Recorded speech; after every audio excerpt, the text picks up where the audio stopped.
లేదు, నేను రమ్మన్నది నేను ఆడిపో నువ్వు అడిగినట్టు. ఆ 3 పిట్టలకు ఇల్లు లేదు కదా, లేకపోయేసరికి అందులో ఒక పిట్ట అందంట, మనకు ఇల్లు లేదు కదా, వర్షాకాలం వచ్చినప్పుడు వానకు తడుస్తూ ఉంటాము, ఎండాకాలము ఎండకు ఎండుతూ ఉంటాము, చలికాలం మనకు చలేస్తుంది అని ఇక్కడ 3 కూర్చొని ఏమని మాట్లాడుతున్నాయి, మన ముగ్గురికి ఇల్లు లేదు, అయితే వర్షాకాలం వస్తుంది కదా, మరి వర్షంలో తడవకుండా మనం మంచిగా ఒక ఇల్లు కట్టుకోవాలి అనుకున్నాయంట 3 పిట్టలు.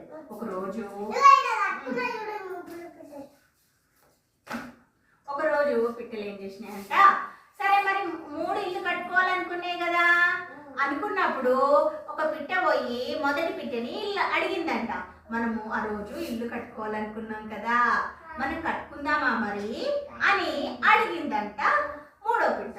అప్పుడు ఆ పిట్టకు మొదటి పిట్ట ఏమందంట, నాకు ఇల్లు వద్దు ఏమొద్దు, నేను చెట్టు మీదనే ఉంటా అని చెప్పిందంట మొదటి పిట్ట.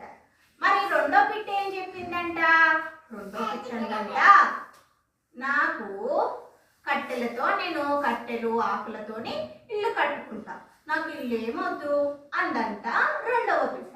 3వ పిట్ట ఏం చేసిందంట అంటే, మంచి కూస ఇట్లా, 3వ పిట్ట ఏం చేసిందంట, అయితే ఇటుక ఏమేమి పడుతుంది ఇంటిలో, ఇల్లు కట్టుకోవాలంటే మనకి ఏమేమి పడుతుంది,